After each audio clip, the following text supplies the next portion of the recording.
So here we are, lesson number 4 in our series, Joshua and Judges for Beginners, from conquest to settled land. As I said, this is lesson number 4 in our series. It's entitled Southern and Northern Campaigns, and we will be covering the material, hopefully, that you've read on your own, chapter 9 to chapter 12 in the book of Joshua. Let's begin with a bit of a review of what we have done so far. So far, in their quest to claim the promised land, the Israelites have conquered and destroyed a key city, the city of Jericho, as well as the lesser city of Ai. Now, we learned that Jericho was an easy victory as the Jewish people defeated the city through God's miraculous assistance in the form of the city walls crumbling and giving their army easy access to the city and a quick and decisive victory.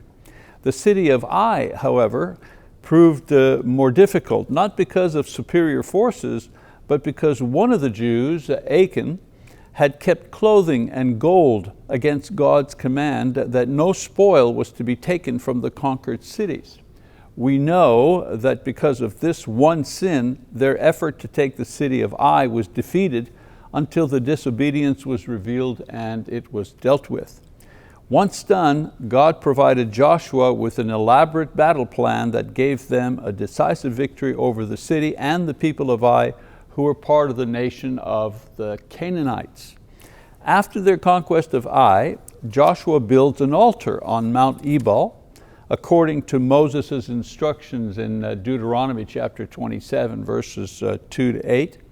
This act of worship served several purposes for the people.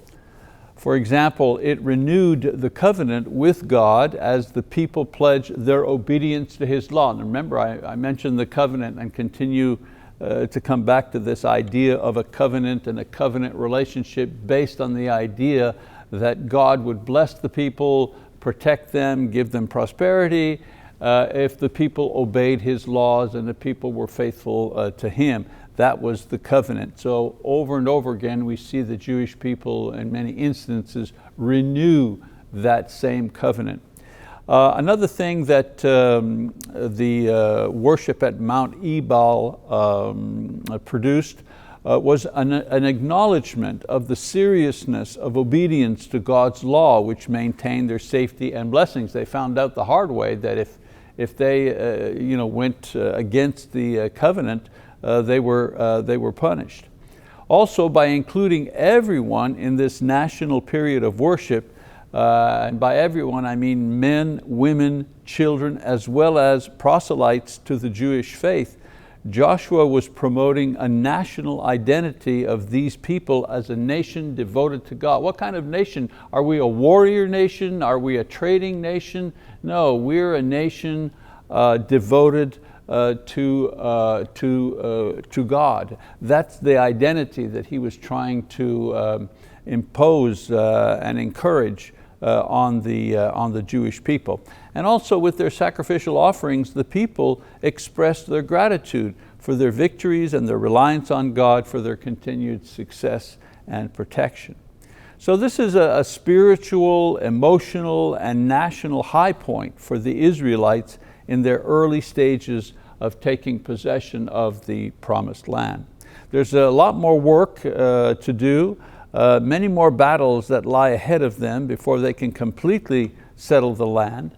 And in chapters 9 to 12, this portion of Scripture will detail their efforts to claim land in both the northern and southern parts of the country. But first, there's the unusual story of the deception by the Gibeonites, who were from the city of Gibeon, and you see where the city of Gibeon is situated here on the map. The Gibeonites were part of the Hivite nation, one of the nations that needed to be eradicated. But they came up with a deception in order to save themselves. In Joshua chapter 9, the Gibeonites, a group of people, as I mentioned, from the Hivite nation, living in the land of Canaan, heard about the conquests of Israel under Joshua's leadership, specifically their destruction of both Jericho which was a large and well-fortified city, and yet it fell to the Israelites and also the city of Ai. And so, fearing for their lives, they devised a plan to deceive the Israelites into making a peace treaty with them. And so in Joshua chapter 9, verses 1 to 7, you have the information about the deception. The Gibeonites pretended to be ambassadors from a far distant country, not just neighbors, but a far distant country. They wore old, worn out clothing and sandals. They carried moldy bread and cracked wineskins, creating the appearance that they had traveled a great distance. They approached Joshua and the leaders of Israel at their camp in Gilgal, and they requested a covenant of peace with the Israelites, claiming that they had come from a far off land. Now the Israelites questioned them, but convinced by their appearance and their story, they did not consult God before agreeing to the treaty.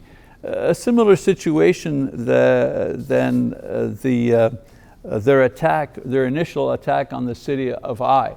They figured, well, it's a small city, we can take it, we just send a few thousand men without any consultation with the Lord. And of course they learned the hard way that didn't work. Well, in the same way, the Gibeonites fooled them with their story of being from far away, and they fooled them because they just took everything at face value and again did not consult the Lord. So some major errors here by Israel. First, as I mentioned, they failed to consult God.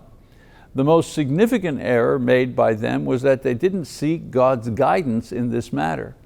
They relied solely on their own judgment and the appearance of the Gibeonites, which led them to make a hasty decision. Also, they made an assumption based only on appearances. The Israelites assumed that the worn out clothing and the stale provisions were genuine evidence of the Gibeonites' story, rather than questioning their intentions a little more thoroughly. This reliance on simply outward appearances without further investigation contributed to their deception.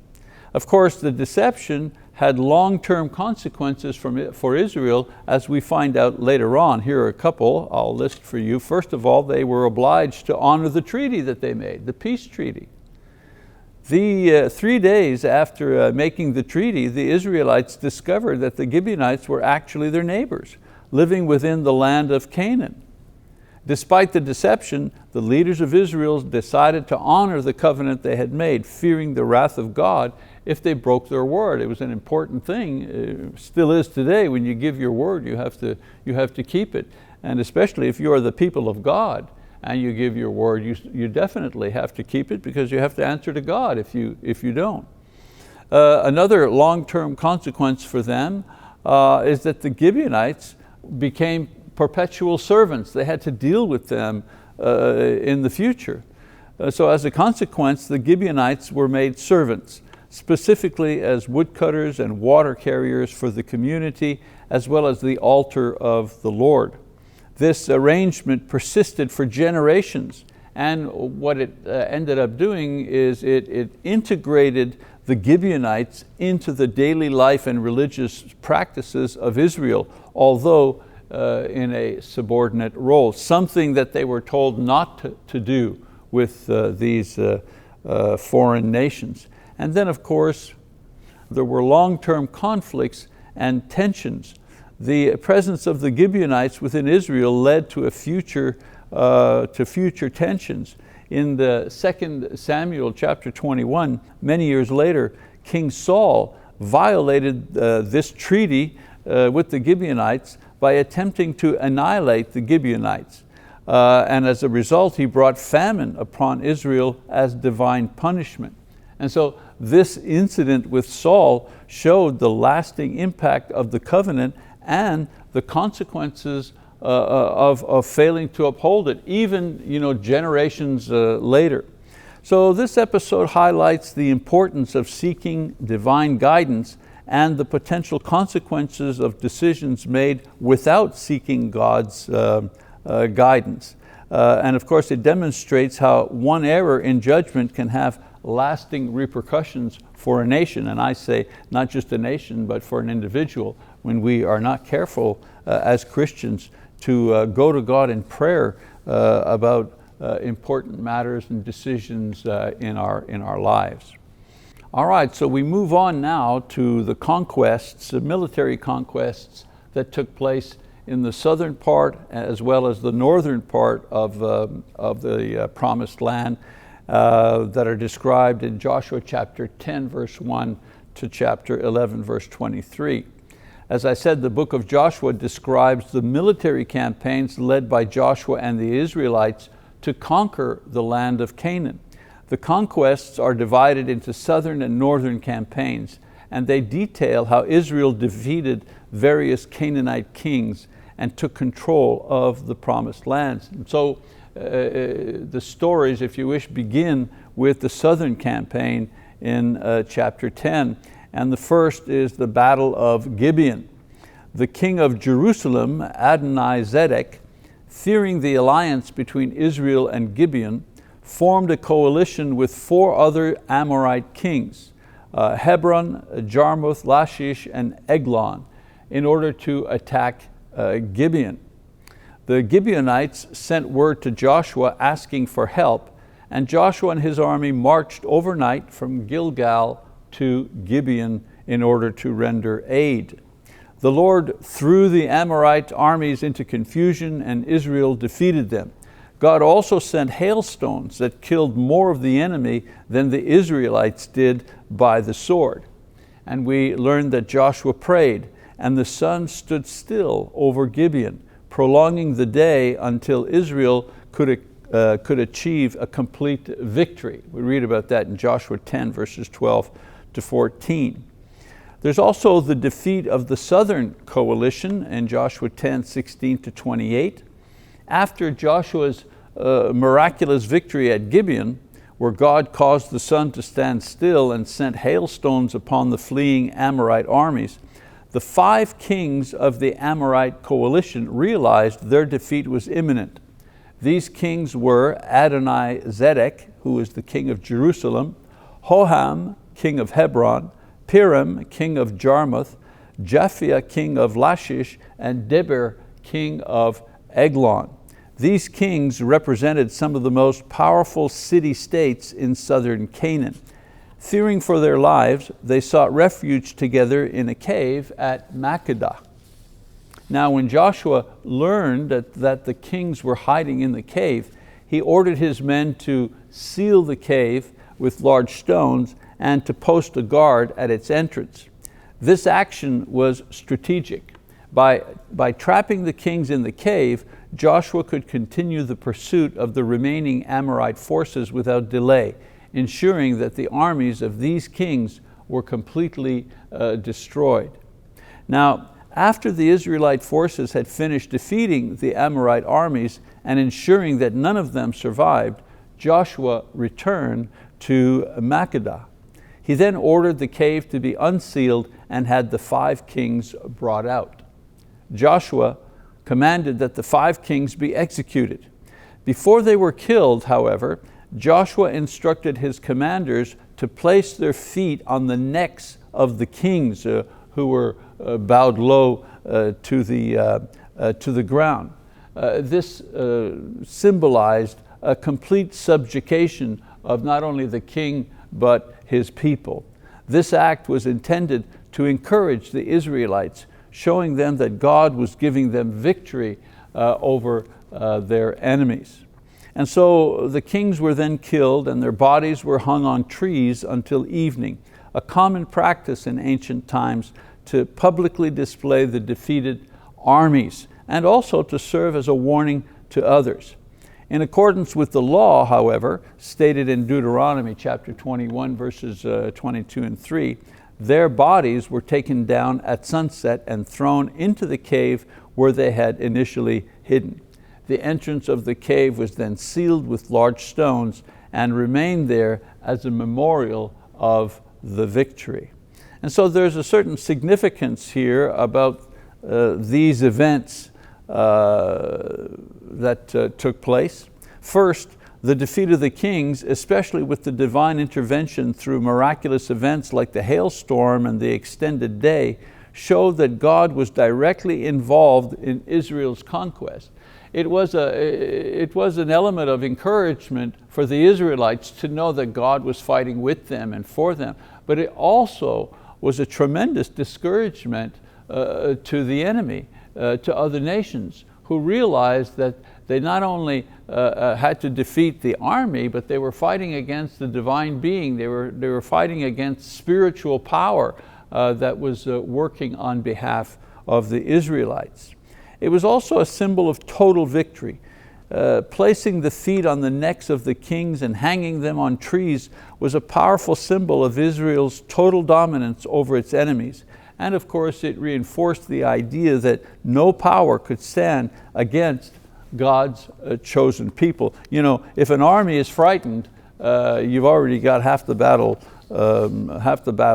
won. And then thirdly, it was an encouragement to Israel. This public display served to embolden the Israelites, giving them confidence that they could overcome any obstacle with God's help, because many times they were fighting against superior military groups that had better weapons, that had more experience, more troops. So this victory encouraged them not to be afraid to go forward and follow Joshua into battle. So the capture and the execution of the 5 kings of the Amorite coalition marked a turning point in the southern campaign, leading to the subsequent conquest of the remaining cities in the southern region of Canaan. If we go on to chapter 10, verses 29 to 43, you have a list, if you wish, of victories that are given in those passages. So the various cities that are conquered that don't give as much or don't have as much detail, if you wish, are the following. The cities conquered: Makkedah. After executing the 5 kings, Joshua took Makkedah, killing everyone there and dedicating the city to destruction. Libnah, Joshua then moved to Libnah and conquered it similarly. The city of Lachish, Israel moved against Lachish and conquered it in 2 days. The king of Gezer came to help Lachish, but he also was defeated. The city of Eglon was next, and Israel conquered it in a single day. The city of Hebron, Israel then turned to Hebron, capturing it and putting everyone to the sword. And finally, Debir. Joshua took Debir and destroyed it completely. And so Joshua and the Israelites conquered the entire southern region, defeating all the kings and their cities. They captured and utterly destroyed the inhabitants, following the Lord's command given to them through Moses. The southern campaign concluded with Israel firmly in control of the southern part of Canaan. And so from here, we move on to the northern campaign described in Joshua chapter 11, verses 1 to 23. Here, Jabin, king of Hazor, heard of Israel's southern victories and formed a large coalition of northern kings, kind of the same strategy that took place in the south. These included kings from Madon, Shimron, Ashsaph, and others from the northern hill country, the Jordan Valley, and regions near Mount Hermon. The combined forces were vast, with many troops and horses and chariots. Same idea. A large army was facing them in the north. The Lord instructed Joshua not to fear the vast army, promising victory. He commanded Joshua to hamstring the horses and burn the chariots of the enemy.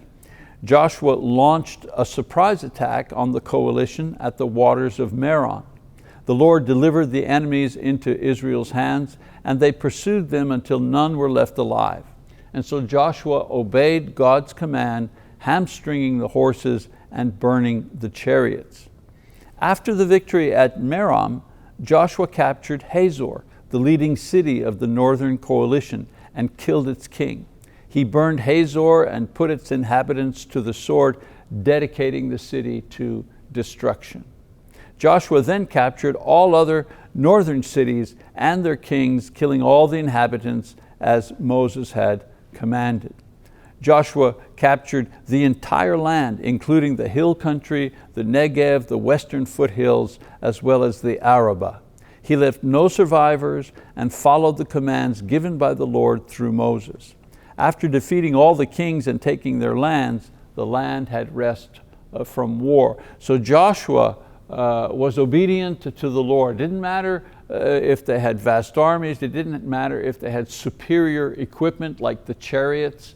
The key ingredient to the victory of the Israelites was the fact that they obeyed the Lord in what He told them. And one of the things He told them was to destroy completely these nations. And we know why, because of the possible influence of these nations on Israel that might lead them into idolatry and so on and so forth. This was the reason behind the command to wipe out the nations, leave no survivors. And so Joshua's military campaigns successfully subdued both the southern and northern regions of Canaan. The conquests were marked by decisive battles, divine intervention, and the total destruction of enemy cities and their populations. These victories allowed the Israelites to take control of the promised land, fulfilling the covenant promises made to Abraham and Isaac and Jacob. And so if we review very quickly, chapter 9 of Joshua explains the Gibeonite deception. Chapter 10 of Joshua talks about the southern campaign. And then chapter 11 of Joshua talks about the victories of the northern campaign. And so after we have the description of all these battles, the book gives us a list of kings that were defeated, but not necessarily by Joshua. It gives us a list of kings that were defeated by Moses. It kind of goes back in history and gives us this list here. So we go to Joshua chapter 12, and in Joshua chapter 12, verses 1 to 6, the text reviews the kings defeated by Moses before Israel's crossing of the Jordan River and their subsequent conquest of Canaan under Joshua's leadership.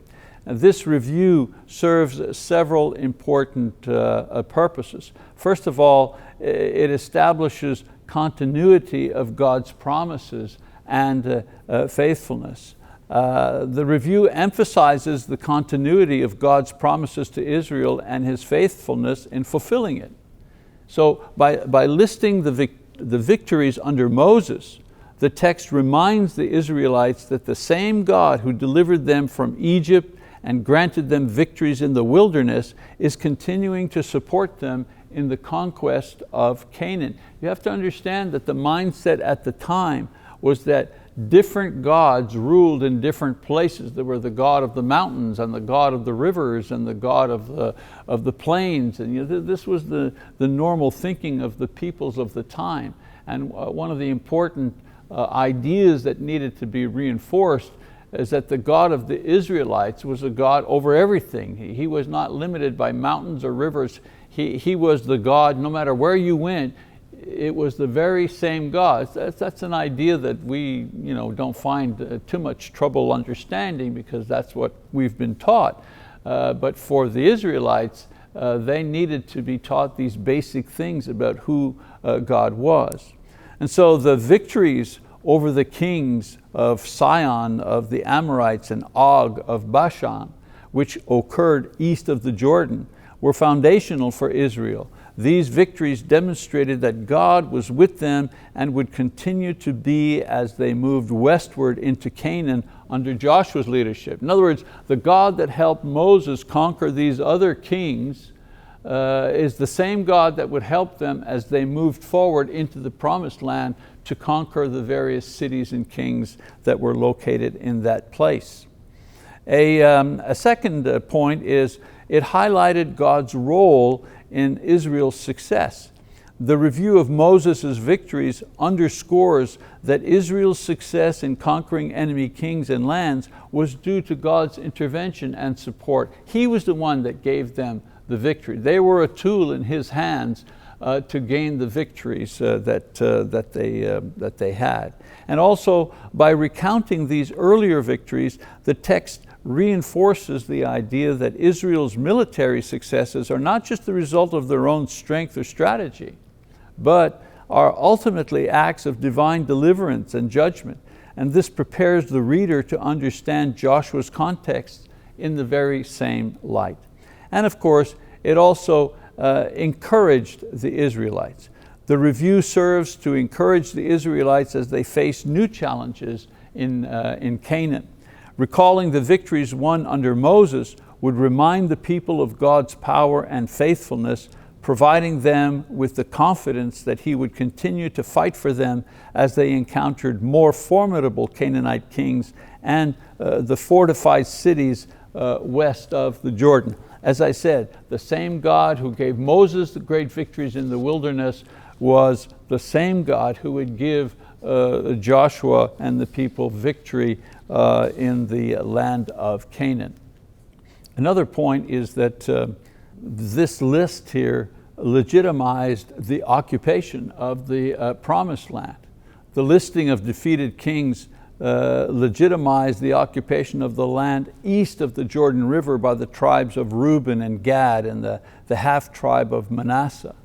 The territory taken from Sihon and Og was given an inheritance to these tribes.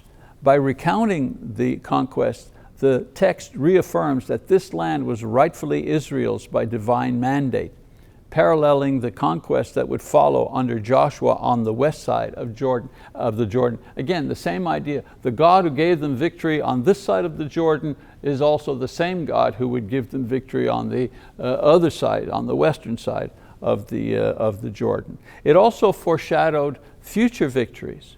The review of the victories foreshadows and sets the stage for the victories that Joshua and the Israelites will achieve in the land of Canaan. By listing the kings and territories already defeated, the text builds anticipation for the reader, signaling that just as God granted victories under Moses, He would do the very same thing under Joshua.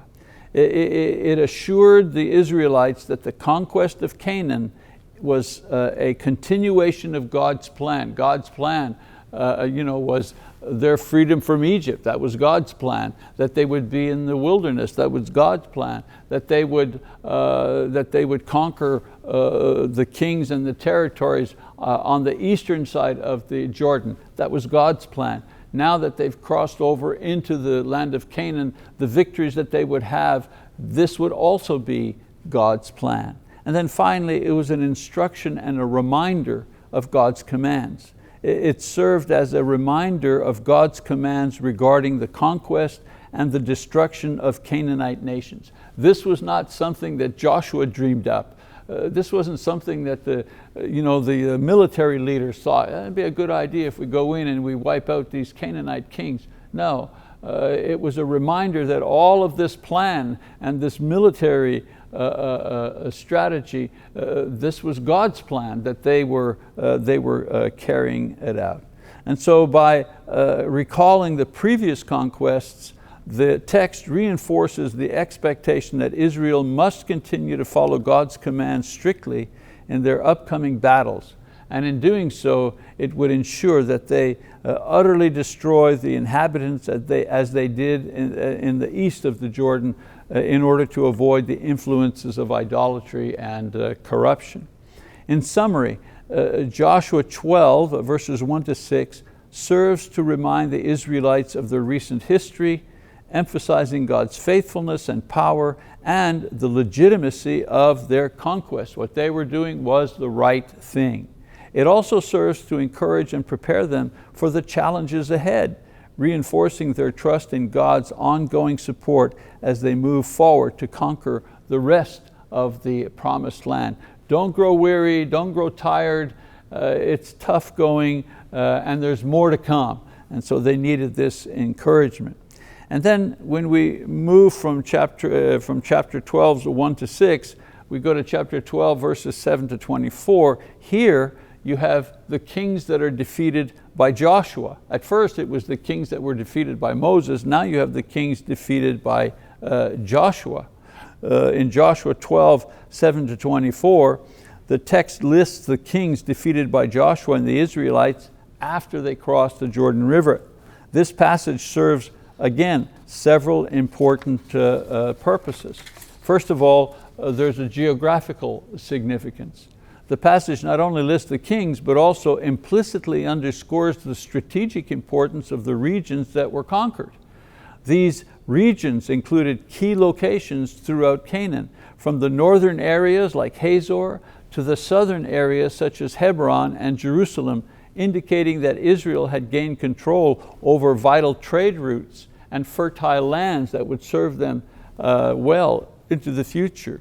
Also, it listed a variety of opponents. The diversity of the kings and their cities illustrates the variety of enemies that Israel faced. These kings ruled over city-states with different cultures and defenses and strategies, showing that the Israelites were able to overcome a wide range of challenges. How? Through God's help. It also demonstrated the completion of Moses' work. Had Moses not disobeyed God, he would have led the people into the promised land, and this would have been his work. And so giving this list of kings that were defeated in the promised land demonstrates what Moses would have done had he obeyed God. So this passage, when combined with Joshua 12, 1-6, shows the completion of the work that Moses began. Moses had conquered territories east of the Jordan, and Joshua continued this work west of the Jordan, fulfilling the mandate to possess the entire promised land. Also, the list served to reinforce the theme of divine justice. The Canaanite kings and their cities were judged for their iniquity, and their defeat by Israel is presented as an act of divine justice. It wasn't just violence for the sake of violence. This was a divine judgment moment on these corrupt, idolatrous nations. And so this theme, it runs throughout the conquest narratives, emphasizing that the Israelites were instruments of God's justice in the region. And finally, there's a symbolic number of kings. The number 31 may hold symbolic significance.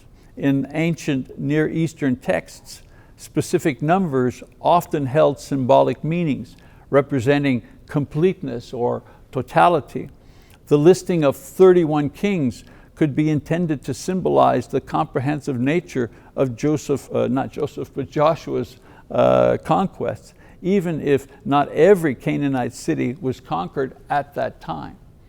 In summary, Joshua 12, 7-24 serves as a historical record, a theological affirmation of God's promises, and a source of encouragement and unity for the Israelite people.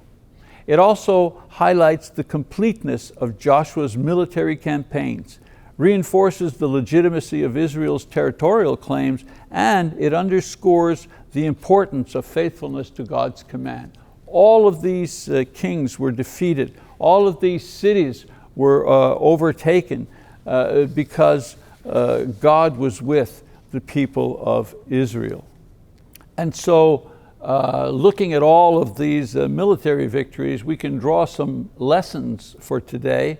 I've chosen two lessons for believers today that can be drawn from Joshua's conquest in Joshua chapters 9-12. The first lesson is this: seek God's guidance in every decision.